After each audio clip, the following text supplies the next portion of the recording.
Pernah terpikir, kenapa ada orang yang beternak puluhan tahun tetap jalan di tempat? Sementara ada juga yang baru mulai beberapa tahun, tapi asetnya bertambah, uangnya muter setiap hari, dan bisnisnya terus hidup. Bahkan saat dia tidur. Bukan karena dia lebih kuat, bukan karena dia punya lahan luas, dan bukan juga karena modalnya miliaran. Jawabannya cuma satu, cara berpikirnya berbeda. Dan video ini penting buat hidup kamu, karena hari ini kita tidak bicara soal beternak seperti biasa. Kita bicara tentang cara orang cerdas mengubah peternakan menjadi mesin kekayaan. Fakta pertama yang jarang dibahas, permintaan produk peternakan tidak pernah berhenti. Daging, telur, susu, ayam, ikan, kambing, sapi. Ini bukan tren sesaat, ini kebutuhan dasar manusia. Jumlah penduduk terus naik, konsumsi protein terus meningkat, dan data menunjukkan permintaan pangan hewani tumbuh setiap tahun. Tapi anehnya, kenapa banyak peternak tetap merasa susah? Padahal pasar ada, padahal kebutuhan tinggi, padahal produknya selalu dicari. Disinilah fakta mengejutkannya. Masalahnya bukan di peternakan, masalahnya ada di cara menjalankannya. Orang cerdas tidak melihat peternakan sebagai pekerjaan capek. Mereka melihatnya sebagai sistem uang hidup. Mereka tidak bertanya, berapa ekor yang bisa saya pelihara? Mereka bertanya, bagaimana caranya satu ekor ini bisa menghasilkan berkali-kali lipat? Mereka tidak fokus pada kerja keras semata. Mereka fokus pada alur uang, efisiensi, dan leverage.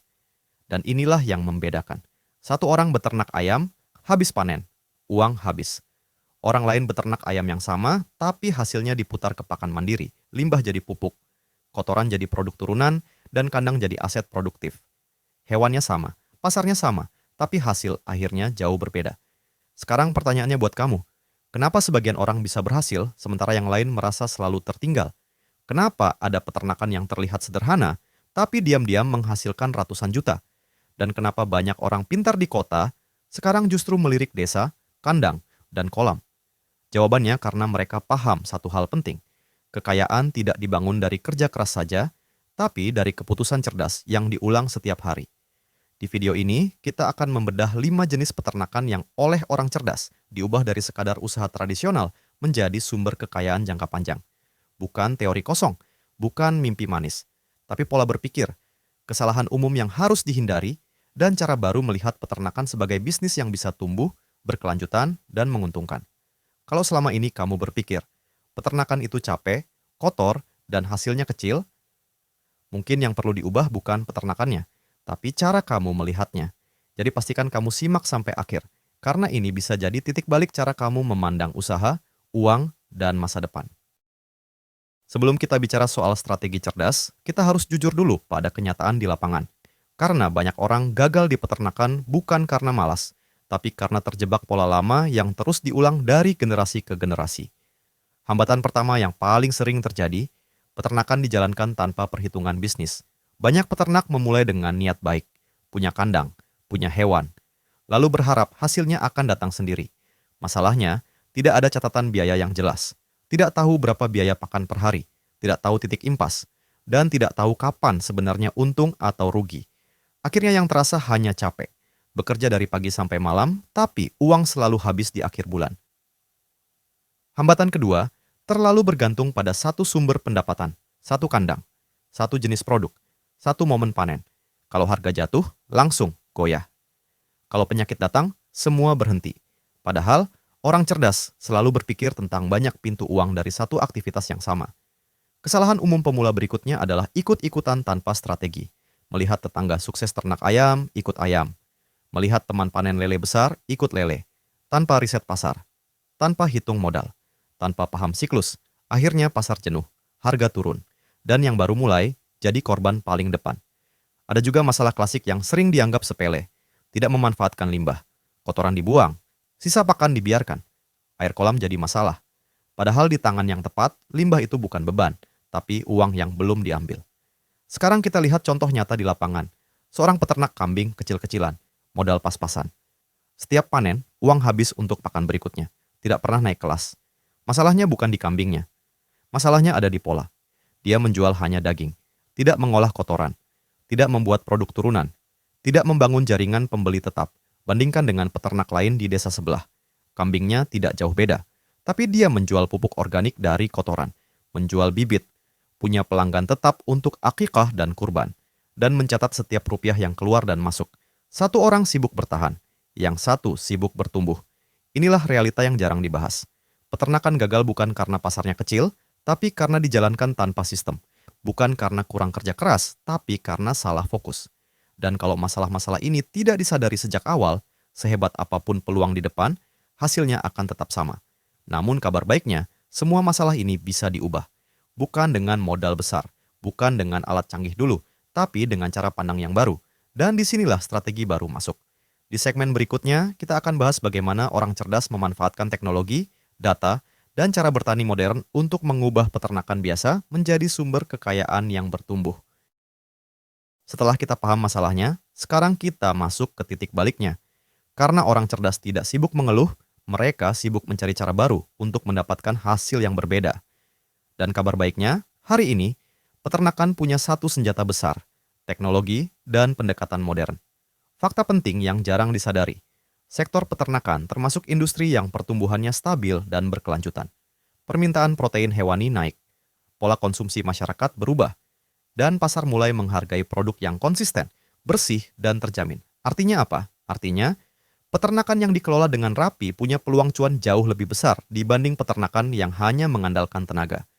Orang cerdas memulai dari hal paling sederhana, data. Mereka mencatat berapa pakan masuk, berapa bobot naik, berapa hari panen, berapa biaya per ekor. Dari catatan sederhana ini, mereka tahu keputusan apa yang harus diambil, bukan pakai perasaan, tapi pakai angka. Langkah berikutnya adalah efisiensi pakan. Disinilah teknologi sederhana berperan.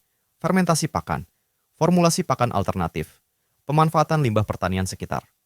Tujuannya satu, menekan biaya tanpa menurunkan kualitas hasil. Karena di peternakan, pakan adalah pengeluaran terbesar.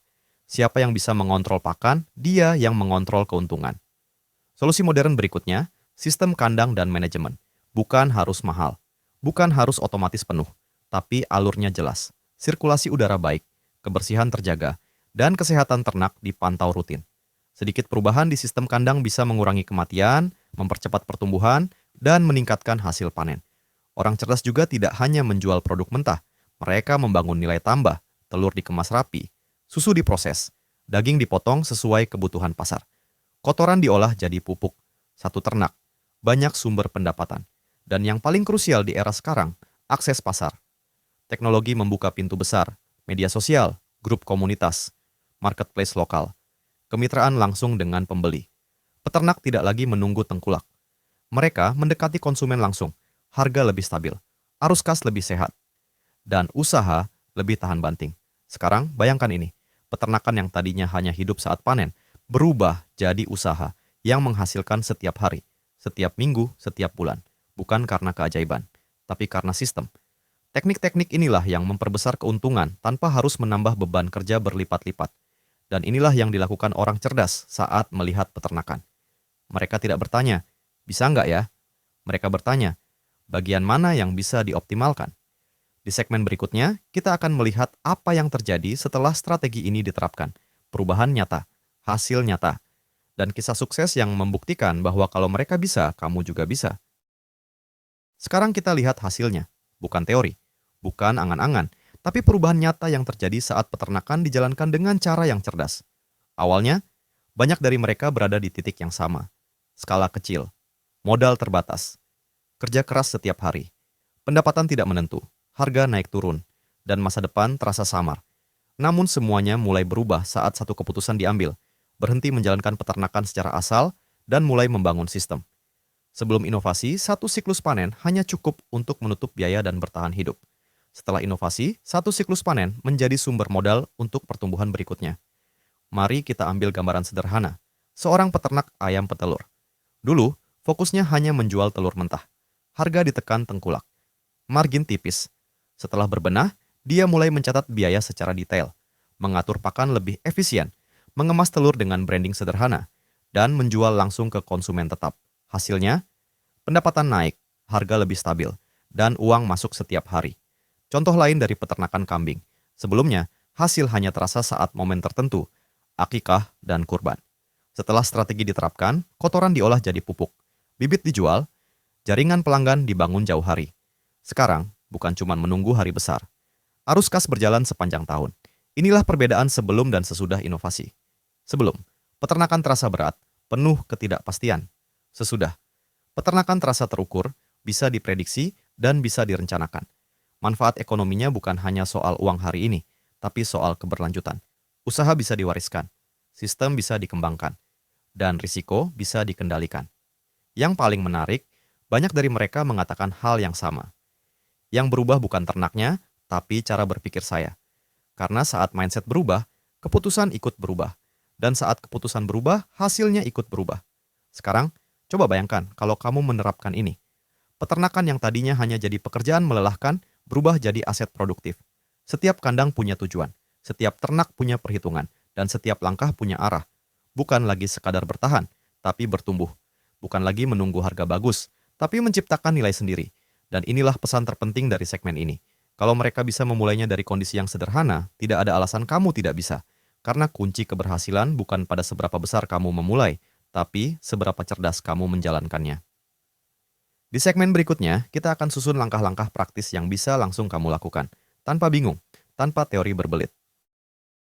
Di titik ini, kita tidak lagi bicara soal inspirasi, kita bicara soal apa yang harus dilakukan.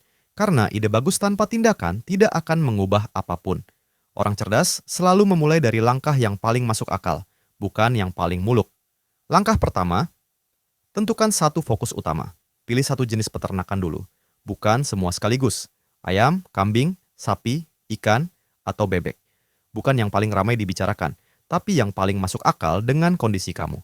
Lihat akses pakan, lihat pasar sekitar, lihat kemampuan modal dan waktu. Langkah kedua, catat semua angka, sekecil apapun. Biaya pakan harian, biaya tenaga, biaya obat, waktu panen. Tidak perlu aplikasi rumit. Buku tulis pun cukup. Tujuannya satu. Kamu tahu persis di mana uang bekerja dan di mana uang bocor. Langkah ketiga. Perbaiki satu titik paling mahal. Biasanya jawabannya adalah pakan. Mulai pelajari pakan alternatif. Fermentasi sederhana. Manfaatkan bahan lokal. Tidak harus sempurna. Cukup lebih efisien dari kemarin. Langkah keempat. Bangun nilai tambah kecil. Jangan langsung besar. Mulai dari yang sederhana. Kemasan lebih rapi. Layanan antar. Produk turunan skala kecil. Satu perubahan kecil bisa menaikkan nilai jual lebih dari yang kamu kira. Langkah kelima. Buka jalur pasar sendiri. Mulai dari lingkaran terdekat. Tetangga, warung, komunitas. Bangun kepercayaan dulu, bukan skala. Harga stabil lebih penting daripada harga tinggi tapi tidak pasti. Sekarang, tips penting agar tidak jatuh di lubang yang sama. Jangan menambah skala sebelum sistem rapi. Jangan meniru mentah-mentah tanpa menyesuaikan kondisi. Dan jangan mengandalkan satu pintu pendapatan saja. Ingat, ini baik-baik. Peternakan bukan soal cepat kaya, tapi soal kaya bertahap dan bertahan lama. Orang cerdas tidak buru-buru, mereka konsisten. Setiap siklus panen adalah kesempatan belajar. Setiap kesalahan adalah bahan perbaikan. Dan kalau langkah-langkah ini dijalankan dengan sabar dan disiplin, hasilnya akan terasa. Bukan hanya uang yang bertambah, tapi kepercayaan diri juga naik. Karena kamu tahu, usaha ini bukan sekadar coba-coba. Ini punya arah, dan di segmen terakhir, kita akan mengikat semuanya. Bukan dengan angka, tapi dengan makna dan keputusan hidup. Sampai di titik ini, satu hal seharusnya sudah jelas. Peternakan bukan masalahnya. Desa bukan penghalangnya. Modal kecil bukan pengunci nasib. Yang membedakan hanyalah cara melihat dan cara menjalankannya. Kita sudah melihat bagaimana orang cerdas mengubah peternakan dari sekadar pekerjaan berat menjadi sumber kekayaan yang hidup. Mereka tidak menunggu kondisi sempurna. Mereka tidak menunggu harga naik. Dan mereka tidak menunggu bantuan datang. Mereka mulai dari apa yang ada dengan keputusan yang lebih cerdas. Kita sudah membahas inti pentingnya. Bahwa permintaan pangan tidak akan pernah berhenti. Bahwa masalah terbesar peternakan bukan di pasarnya, tapi di sistemnya. Bahwa teknologi dan cara baru bisa membuka peluang besar, bahkan untuk skala kecil. Dan bahwa perubahan nyata selalu dimulai dari satu keputusan sederhana, berhenti menjalankan usaha secara asal. Sekarang pertanyaannya kembali ke kamu. Apakah kamu akan terus berkata, nanti saja? Atau kamu memilih berkata, sekarang saya mulai, walau kecil. Karena kesempatan tidak datang dua kali dalam bentuk yang sama. Hari ini, banyak orang pintar kembali ke sektor pangan, bukan karena tren, tapi karena mereka melihat masa depan. Peternakan bukan masa lalu, ia adalah fondasi masa depan. Bukan hanya untuk ekonomi pribadi, tapi untuk ketahanan pangan, lapangan kerja, dan keberlanjutan. Kalau kamu mengambil satu pelajaran dari video ini, ingat ini baik-baik. Kekayaan tidak selalu dibangun di gedung tinggi dan kota besar. Kadang, ia tumbuh pelan-pelan di kandang, di kolam, dan di desa. Tinggal satu pertanyaan terakhir. Apakah kamu mau menjadi penonton atau pelaku perubahan? Kalau video ini membuka cara berpikir baru buat kamu, jangan simpan sendiri. Tekan tombol like, bagikan ke orang-orang yang kamu pedulikan, dan subscribe channel ini agar semakin banyak peternak dan calon peternak yang bangkit dengan cara cerdas. Karena, mendukung konten seperti ini berarti mendukung petani dan peternak Indonesia untuk naik kelas. Satu keputusan kecil hari ini bisa mengubah arah hidup bertahun-tahun ke depan, dan semuanya dimulai dari keberanian untuk berpikir berbeda.